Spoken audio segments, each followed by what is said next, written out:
Good day. I'm Vivek Govender, and welcome to Donna Swiss Weekly Wraps. As usual, the format's going to be we'll cover some general market news at the start and have a little tech/AI segment at the end. Our market stories this week are going to be, or general stories this week are going to be the South African interest rate announcement as well as the bridge collapse in the US. And then in our tech segment, which is going to be our major segment this week, we're going to discuss robots. Interesting. So let's start off with the interest rate announcement in South Africa, kept unchanged as expected. There's no way we are going to basically front run what the US is going to be doing. If we did, basically trying to get ahead of the US in terms of the rate cut cycle, it would be negative for the rand. It would be negative for inflation because inflation will probably spike up as imported goods like oil, etc., become more expensive. That would kind of like take away any positive effect we would have from an early rate cut. So we were never going to cut earlier than the US if we were smart. And the second part is that the US at the moment is looking to be cutting interest rates 3 times this year. This is down from expectations for the market, for the start of the year. We are still seeing signs that the US economy remains reasonably strong. We're still seeing signs that inflation is not coming down as fast as had been anticipated. Normally, that's that combination, higher than expected inflation, really, strong economy does not, signal a rate cut. But the US has had interest rates at a high level for quite some time, and we are looking at a situation in which, if it goes on much longer at this kind of high level, you're going to have issues like, commercial real estate problems, homeowners under trouble. Financing the US government debt itself is going to be an issue. So, yeah, this is something that probably is going to be coming sooner rather than later, even though, as I said, we are not expecting the data to justify it as strongly as the Fed is keen to do it. Next, the Baltimore bridge collapse. For those that don't know, what happened was a ship, international ship, lost power, it seems, and crashed into a bridge in Baltimore port, at the port of Baltimore. The collapse of the bridge is significant. It blocks off a huge part of the port. Probably going to take a couple of months, maybe more, for it to fully be cleared out and the port to return to full capacity. Apparently, this is a very important port for the US. A lot of the coal exports for the US go through this port. It's important for bringing in goods and stuff from international suppliers into the US. So in all likelihood, we're going to be seeing some disruption, maybe not as dramatic as, for instance, the Suez Canal being closed off, but some disruption to global trade and definitely some disruption to US trade as well. The US is not as dependent on international suppliers or exports, or imports and exports as basically many other developed countries are. So this will be more limited in the US than in other parts of the world, and also there's other ports that can, to some extent, take up the slack from Baltimore. But to the extent that it does have an effect, it's going to be for high inflation, it's going to be for disrupted supply chains, generally negative for the US and for the globe overall. In terms of what's going to be happening from here, well, first of all, there'll be a bunch of legal stuff happening around who's responsible. Apparently, maritime law is very, very ancient and therefore very, very complicated, and therefore we may have lawsuits going on for a long time that might just affect multiple partners that you may not be thinking are involved. And also ships, the way they are organized nowadays, we have the people apparently that manage the ship are in Hong Kong. The ship is based in Singapore. It's owned by a European company. It's staffed by people from India. It's a whole international system that goes into shipping, and this is obviously going to have long-term implications because not only do we have damage, physical damage, apparently a number of people also died in this particular incident, and therefore expect a very long-drawn legal process. When it comes to the actual logistics, like I said, a while to clear the debris out. This is a lot of garbage, like the debris in the waterway, which will have to be taken out, otherwise it could damage the ship that goes over it. There is going to be obviously some attempt to repair that bridge, which will take much longer than I think clearing the waterway. And so we're looking at a couple of months, maybe more, for clearing the waterway, and maybe probably a few years before that bridge is repaired properly. And as like I said, the legal situation is going to take a long time to also resolve itself. And now we come to the crux of what today's presentation is going to be about. It's going to be about robotics, about physical world AI.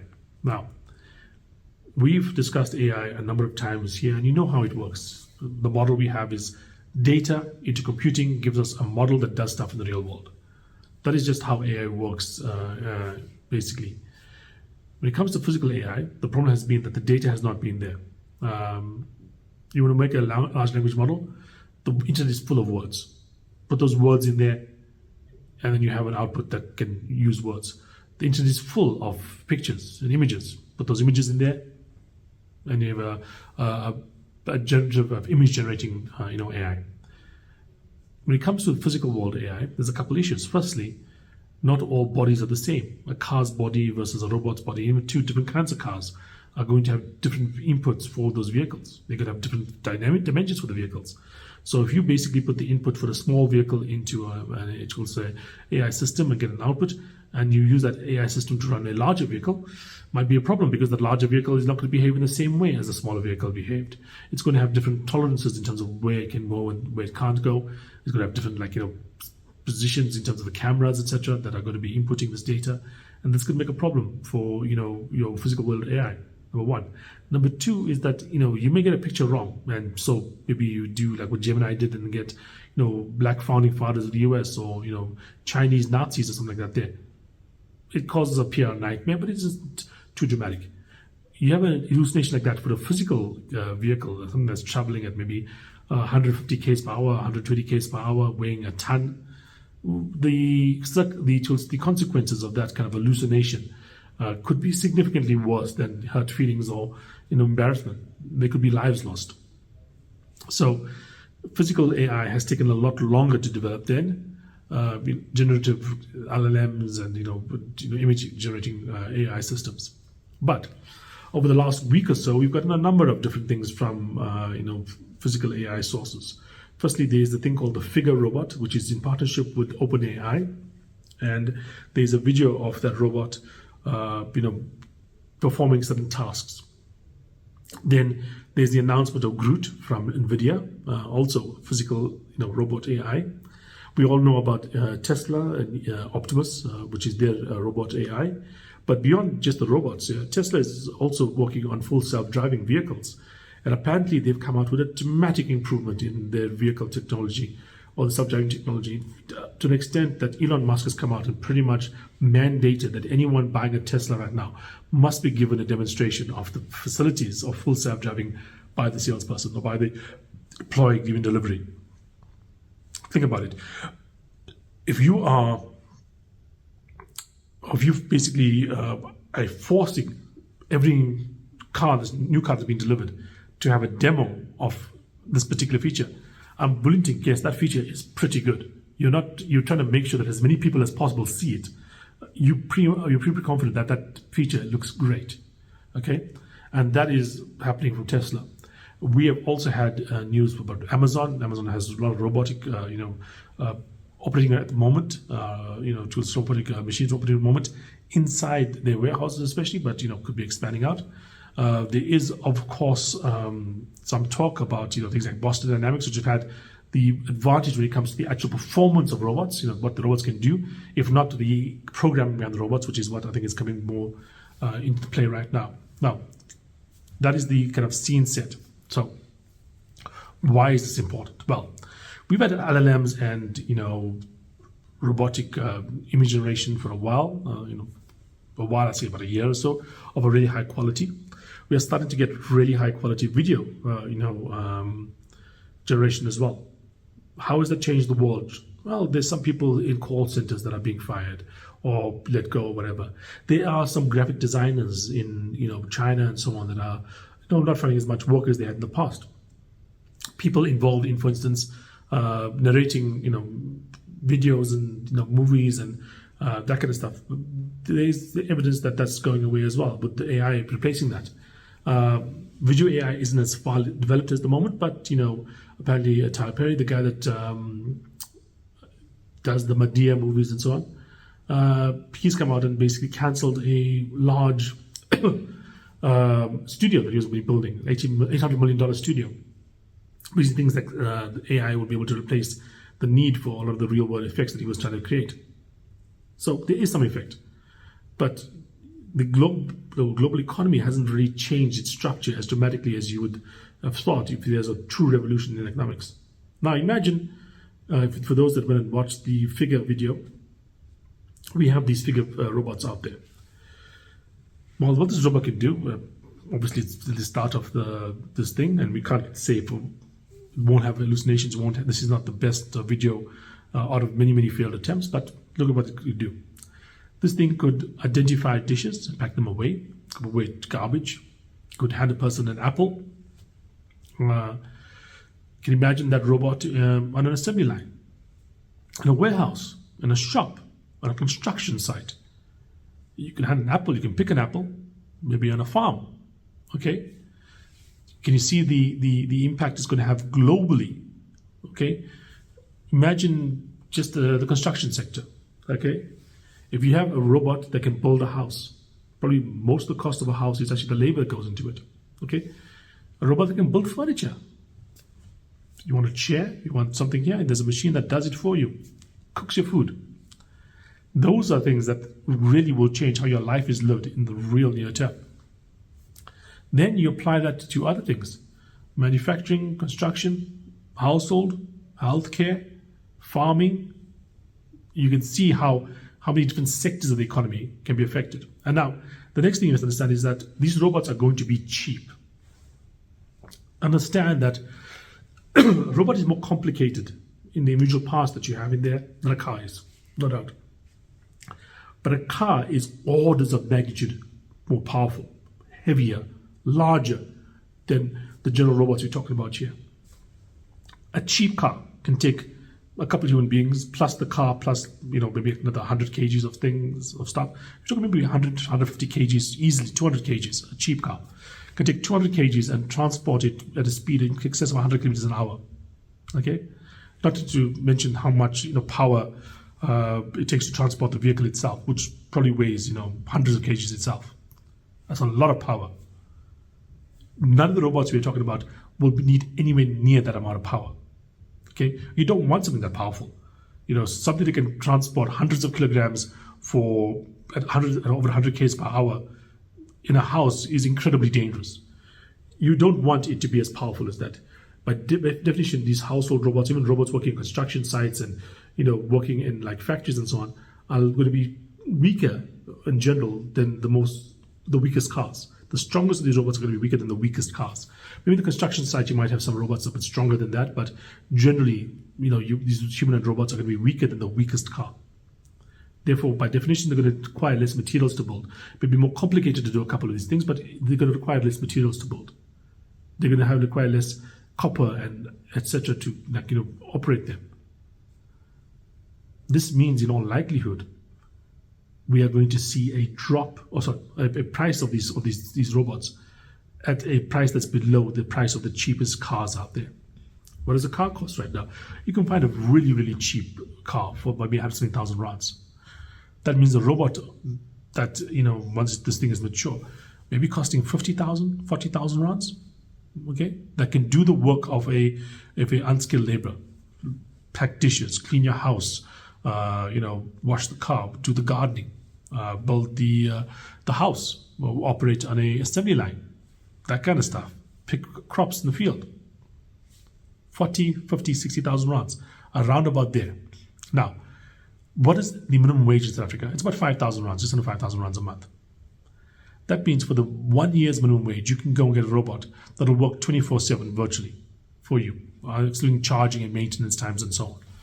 You could have a robot, okay, that can work a minimum wage job, but maybe 3 times as much, or maybe at least 2 times as much as a human can do in that time. How does that change the world? And that's in the US, South Africa. Our minimum wage is a fraction of what it is in the US. In the US, these robots are going to start off at well below the cost of 1 year's minimum wage. It's going to replace people working in fast food restaurants. It's going to replace people working in factories, on the farms, in houses, in hospitals, in construction sites. It's going to make a huge impact in the world. Okay? Now the question that arises is, how close are we to this particular kind of technology? Well, like I mentioned, everybody's doing it right now. So there must be a breakthrough that's happened that makes it easier to build these robots now than it was thought to be in the past. Because why else is every single company that's involved in AI virtually coming out with some kind of robotic system? And apparently the thing that's the interesting here is that it's taking less information, data. Remember the calculation: data, tools, computing power, output that creates an AI, the AI output. It happens right now that maybe the amount of data required to get a robot up and running to a level that you can comfortably use it to do stuff is not hundreds of thousands of robots, maybe 100 robots, maybe even less than that. And that is something that you can do quite easily for a company like Tesla or a company like OpenAI with valuations in the multiple billions. They can go out and they can build these robotic systems. Maybe it'll cost even $100,000, much more than it will cost when they are fully operational and be manufactured at scale. Hell, even they cost $1 million a piece, which is just out of whack with what we know right now. Getting together 50 of these things, $50 million for companies that are currently worth, in some cases like Tesla, hundreds of billions, in some cases like OpenAI, close to 100 billion. Not a huge expense. And that is going to translate into viable machines in the real world, probably in the next, say, 3 to 4 years' time. That is going to be the real, I think, game changer for the global economy. Yes, we're probably going to see white collar work and graphic design and writing blurbs, etc. for advertising and so on being replaced well before that by the LLMs and generative AI models. But when we start getting robots cleaning your trash, start getting robots on the farms, in the factories, and the construction sites, in your home, that I think is going to be the real game changer when it comes to AI in the world. These embodied physical robots. And like I said, from what it looks like right now, this is not something that's a decade or two away. This is something that's less than 5 years away. And before I forget, full self-driving from Tesla. Tesla basically went out and totally revamped its full self-driving program. They had been building up, slowly over time, the old system, the old program. Now, once generative AI came out, they basically kind of revamped it. They stopped trying to program the system and started to learn instead. They are inputting the data from the best drivers in Tesla vehicles into the Tesla systems. They're either NVIDIA or Dojo run data centers and getting an output, okay? An output that's basically coming out on a pretty regular clip, an output that is basically being updated on almost a weekly basis. And according to Elon Musk, once a month or so, you're going to have 3 expected major improvements on this thing. At that rate, I would not be surprised if by the end of this year, maybe start of next year, the full self-driving promise is finally being fulfilled by Tesla. It's been many, many years. We have not had it yet.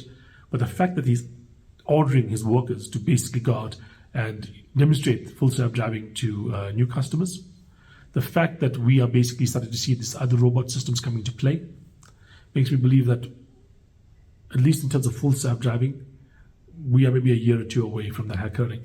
And that on its own is going to be a bigger game changer than any LLM or any generative image model.